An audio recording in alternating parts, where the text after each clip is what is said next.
Christian Pulisic has been linked to a side which goes by names of Arsenal, and obviously we are talking about William Saliba to start tomorrow as France plays its last game against Tunisia, because they've already gone through and they're having 6 points, but the manager needs to go out and really do some rotation. Then lastly, we are talking a little bit of that Arsenal fixture that has been rescheduled with Man City. Remember that fixture was supposed to take place during the time when the Queen died. I think when the Queen died or had not yet died. I think it was affected by the Queen's death, that's it. But obviously, it has been rescheduled and we now know when it's really going to be played again. Welcome to Rokani Media Football. How are you guys? And where are you watching us from? Guys, Portugal is leading Uruguay by 1 goal to nil, scored by Cristiano Ronaldo. And let's wait and see where it's really going to end. Remember, last time, I think 2 days back, Messi scored a goal and obviously he had equaled Ronaldo's tally at the World Cup. Those were 8 goals, and now Ronaldo has extended to 9 goals, and now Messi has 8 in the number of World Cups he has played. So Portugal are really cruising to getting another second lead, and the good thing is that Bruno Fernandes is on fire, having contributed 2 assists in the previous game. They played against Ghana. He has gone ahead to be responsible for that assist that Ronaldo has gone ahead to brush home into the back of the net. Smash the like button, comment and share. We are left with just 30 subscribers to hit 8,000 subscribers to this channel, and guys, continue to do that, because whenever you subscribe, you are really helping this channel to grow more and more and more. So I want us to hit or enter the 80k subscriber club very soon, and I know you guys, on this video alone, magic is going to be produced by you, and we're going to be having those number of subscribers. Now, a story has been reported that Chelsea will reportedly allow Christian Pulisic to leave in January transfer window. Sources tell ESPN that Arsenal, Manchester United, and Newcastle have all been made aware of the situation, with Pulisic representatives keen on finding the 24-year-old a new club. Now, Pulisic is really a very good player, and he would add a lot to a team which goes by names of Arsenal or Manchester United or which team that you might name. But the problem is, Chelsea is struggling in the Premier League. I think they are 7th. They want to go on and really go into the top 4 positions. Arsenal is leading the table. United is ahead of a team which goes by names of Chelsea. Newcastle is ahead of a team which goes by names of Chelsea. What does that mean? When you get Christian Pulisic, it's like getting a bullet and adding it into the magazine of your opponent. That's it. Because Pulisic is a very good player. And I believe his inconsistency at Chelsea has been brought about the managers that have kept changing at Chelsea. But I believe if at all a manager comes in through and understands Pulisic, he can become a very good player. And they know his potential. There is no way you're going to go out and really give Christian Pulisic to Arsenal to go on and really hammer you. Secondly, there is what we call a very bad blood between Arsenal and Chelsea. They are London rivals. They're really wanting to go on and see to it that they claim the crown.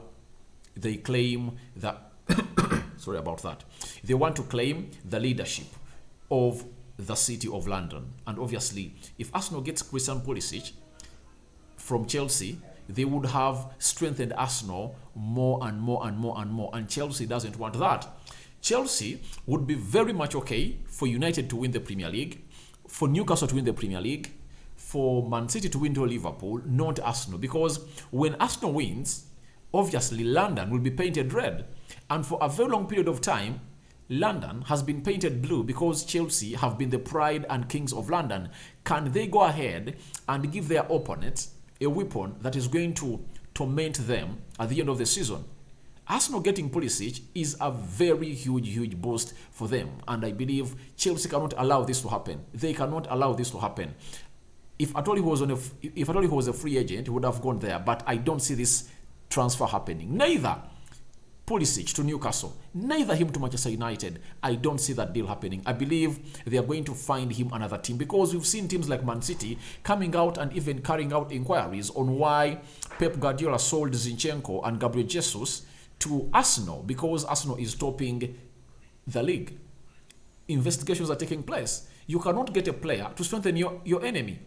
United got Van Persie from Arsenal by then, and obviously that helped United go on and win the Premier League. And Arsenal slept down. So I don't see Pulisic coming in to play a part at Arsenal, either Manchester United or Newcastle. However much the player is wanting out, as we've been told by ESPN, and Chelsea want him out. He's not in the plans of the manager of a team which goes by the names of Chelsea, that is Graham Potter. I don't see him crossing to either of these sides. I think they would rather loan him to a club like Leicester City, like maybe Everton, Crystal Palace, those clubs of that stature. I don't see them going out and putting this man up for sale. That's it. That's it. So guys, I have seen this story. I think I saw it yesterday. I had not picked interest in it, but I said, why not come in through and give my view on it? Because it is really alarming, according to me. You can't let one of the best players you are having, though you are not utilizing him, because Chelsea are really having a vast squad. That's it. They are having lots of forwards. They are having Kai Havertz. They are having Sterling. There is Hakimi Ziyech. There is which other white forward? There is Mason Mount. There is Aubameyang. There is Broja.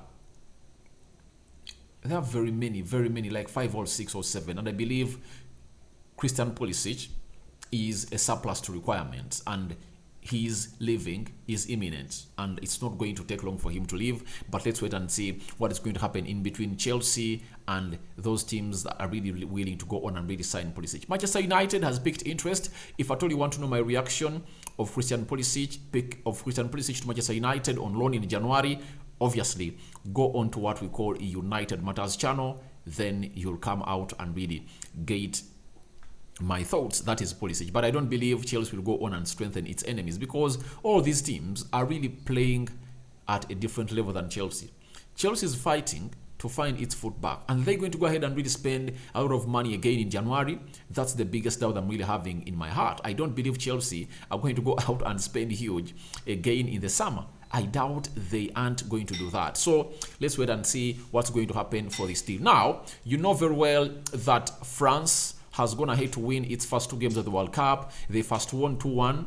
I think they first won 4-1 against Australia. They went ahead to beat Denmark by 2-1, and they were the first team to qualify to the round of 16. Now, reports coming in from El Piki are indicating that France are set to make 5 or 6 changes to their starting 11 against Tunisia.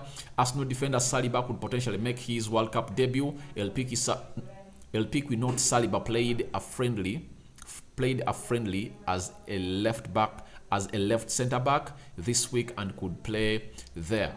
Probable lineup of France obviously is going to have Saliba, the likes of Jules Koundé, and I think Konate in the back 3. Then the likes of who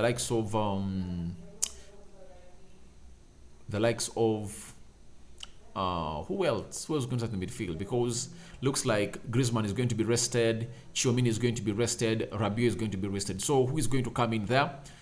I believe there is this other. Is it Onana? I think he's Onana. He plays for Olympic Lyon, Olympic Marseille, one of those, and Guendouzi. I think they are going to come in through and start for a team which goes by names of France with the support of players like Saliba. But on this channel, we want to talk about Saliba a lot. I was somewhere, and my friends were really arguing that Saliba should be starting the French starting 11. I told them, guys, be realistic. Saliba is just 21 years of age.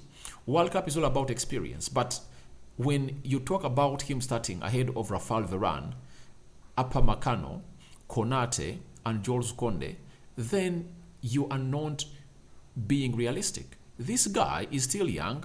He's not at that level. And because he's playing at Arsenal and really thriving game in, game out and shining, that does not guarantee him a start at the French national team. He's a very good player, but he's the one in the making. He's one for the future of the French national team, and get it right from today that he is not better than Varane. Right now, he's not better than Konate. He's not better than Upamecano. He's not better than Jules Koundé. And he's not that extraordinary defender that people have been coming out and explaining to us game in, game out. He's good, but he's not at that level that people think he is. You get? It's like a mango that is undergoing a process of getting ready to be eaten. He's in that process, and he needs to be taken into the right way to see to it that he becomes the player that we all anticipate he's going to become in the next future. But right now, I believe he is far away into the picking order of a team which goes by names of France. So thank you guys for watching in. That is about Saliba, and I can't wait to see him play for France, because for me, I like him, but I believe the players present are better than him. And obviously, Didier Deschamps likes him. He's the one who really got him from Marseille and gave him his first French debut while playing in Marseille. He took him to the World Cup, having a very vast plan for him, and I believe he just needs to be there such that he gets ready for the next World Cup that is going to take place in 2026. So that lineup is going to be coming out tomorrow, and I believe they're going to be having a very good game. They are playing against Tunisia, and it's one of those teams that are going to beat bad. That is tomorrow. Now, the last story is all about the fixture of Arsenal. You remember, I think, the beginning of November, the Queen passed on, and when she passed on, Arsenal was supposed to be playing a game of PSV in London. Obviously, that game was postponed; it never happened. And the date that game was supposed to be played, there is the game that was supposed to be playing Man City. It was supposed to be Thursday on the 20th of November.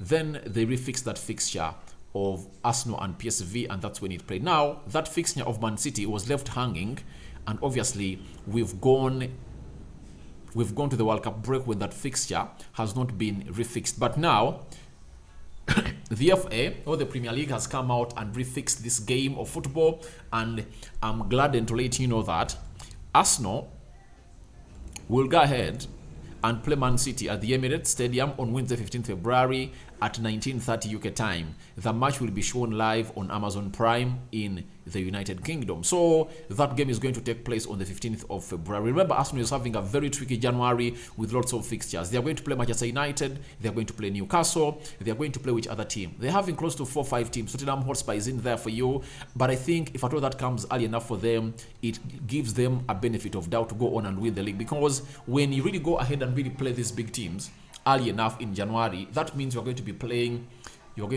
teams below the top 6 in March, April and May. That really puts you in a better position to go on and win the Premier League. So guys, Arsenal is going to be playing Man City. You can as well tell me what you think about that game of football. Will Arsenal have brought in players like Modric, Tielemans, Danilo, and very many others? I've seen Arsenal being linked to Pulisic, being linked to João Felix, Cody Gakpo.